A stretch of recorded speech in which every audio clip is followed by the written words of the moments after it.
Hello guys, ആണ് പുതിയൊരു വീഡിയോയിലേക്ക് സമയം. ഇന്ന് നമ്മുടെ വീഡിയോ എന്താണെന്ന് വെച്ചാൽ ഗൈസ്, ഇന്ന് കുറച്ച് അപ്ഡേറ്റ് ഒക്കെ ആയിട്ടാണ് വന്നിട്ടുള്ളത്. ഈ ആദ്യത്തെ അപ്ഡേറ്റ് എന്ന് വെച്ചാൽ ലൂണ കേരള ബ്ലാസ്റ്റേഴ്സ് തന്നെ തുടരുമെന്ന് ലൂണ തന്നെ ഇപ്പോൾ ഒഫീഷ്യലായിട്ട് പറഞ്ഞിട്ടുണ്ട്.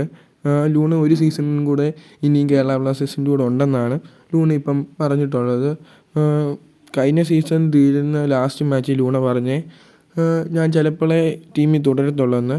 പക്ഷേ സൂപ്പർ കപ്പിന് മുമ്പ് ലൂണ ഇപ്പം പുറത്ത് വിട്ടിട്ടുണ്ട്. ഒരു സീസണും കൂടെ എന്തായാലും ലൂണ നമ്മോടൊപ്പം കാണുന്നതാണ്. എന്തായാലും ലൂണയെ അങ്ങനെയൊന്നും വിട്ടുകളയാൻ പറ്റത്തില്ല. ഒരു സൂപ്പർ താരം തന്നെയാണ്, നമ്മുടെ ഒരു പക്ക ക്യാപ്റ്റനുമാണ്. കേരള ബ്ലാസ്റ്റേഴ്സ് ഫാൻസുകാർക്ക് ഒരിക്കലും മറക്കാൻ പറ്റാത്തൊരു താരം കൂടാണ് ലൂണ.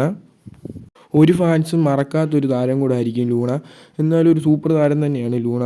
പിന്നെ ലൂണ പോയി കഴിഞ്ഞാലുള്ള ഒന്നാമത് ഇപ്പോൾ ഇവാനെ കളഞ്ഞ കൂടെ ലൂണയെ കളയാനിരുന്നതാണ്. അപ്പോൾ മാനേജ്മെൻറ്റ് കുറേ തെറിവിളി കേൾക്കുമെന്നറിയാം. പിന്നെ ഗൈസ്, ഇപ്പോൾ ഒരു സീസണിൽ ഫോം ഔട്ട് ആണെങ്കിൽ അടുത്ത സീസണിൽ ഫോം ആവണമെന്നുണ്ടല്ലോ, ഇല്ല അടുത്ത സീസണിൽ ഫോം ഔട്ട് ആവണമെന്നൊന്നും ഇല്ലല്ലോ. ഇപ്പോൾ ഈ സീസണിൽ ലൂണ സൂപ്പറായിട്ട് കളിക്കുമെന്ന് നമുക്ക് പ്രതീക്ഷിക്കാം. എന്തായാലും ഒരു സൂപ്പർ സാന്നിധ്യം തന്നെയാണ് കേരള ബ്ലാസ്റ്റേഴ്സിന് ലൂണ.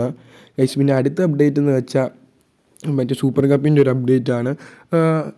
ഞാൻ പറഞ്ഞിട്ടുണ്ടായിരുന്നു മറ്റേ ലൈവ് ടെലികാസ്റ്റ് ഇല്ലെന്ന്. അപ്പം ഈ കേരള ബ്ലാസ്റ്റേഴ്സിലെ 2 മാച്ച് യൂട്യൂബിൽ മാത്രമേ ലൈവ് ടെലികാസ്റ്റ് ഉള്ളൂ. മുംബൈ സിറ്റി ആയിട്ടുള്ള മാച്ച് മാത്രമേ ജിയോ ഹോട്ട്സ്റ്റാറിലും സോണി സ്പോർട്സ് 5-നകത്തും ഉള്ളൂ. അല്ലാത്ത 2 മാച്ചും യൂട്യൂബ് ലൈവ് മാത്രമേ ഉള്ളൂ. അപ്പം ഇതിനെക്കുറിച്ചൊക്കെയുള്ള നിങ്ങളുടെ അഭിപ്രായം എന്തായാലും ഒന്ന് താഴെ കമൻറ്റ് ചെയ്യണേ. അപ്പോൾ thanks for watching. Bye guys.